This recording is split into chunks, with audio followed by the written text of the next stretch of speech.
The Bush administration's open borders policy and its decision to ignore the enforcement of this country's immigration laws is part of a broader agenda.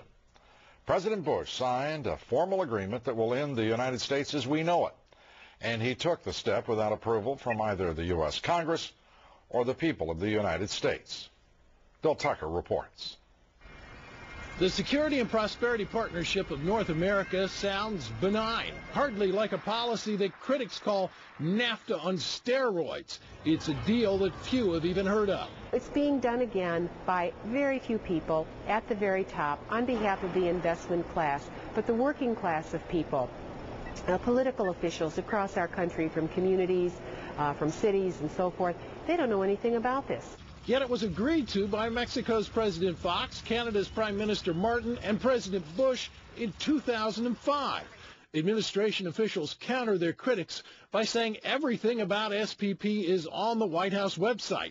And they say the partnership is not a treaty, but more of an outline of priorities between the United States, Mexico, and Canada.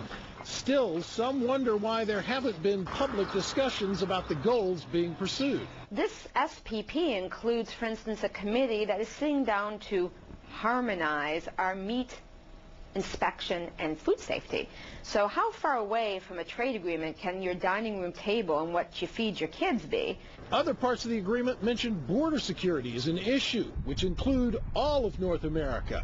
In fact, the name of the agreement is not Security and Prosperity of the United States, but of North America. When we are elected officials, we expect them to act on our behalf. When we get involved in cooperative frameworks with other countries for joint regulation of fisheries or rail transportation or the skies, we're basically sharing our sovereignty with that government and outsourcing some of what we give our elected officials. As disturbing as some find SPP, there is legislation in the House introduced by Florida's Katherine Harris that closely resembles the goals of the partnership.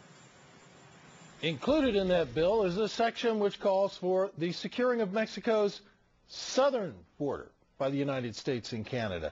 Lou, that's not the border with the United States. That's the border they share with Belize and Guatemala.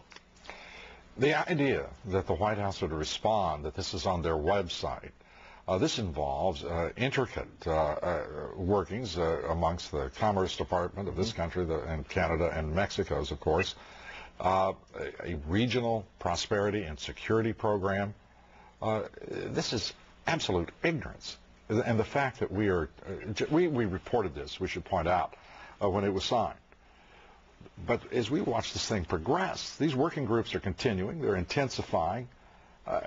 What in the world are these people thinking about?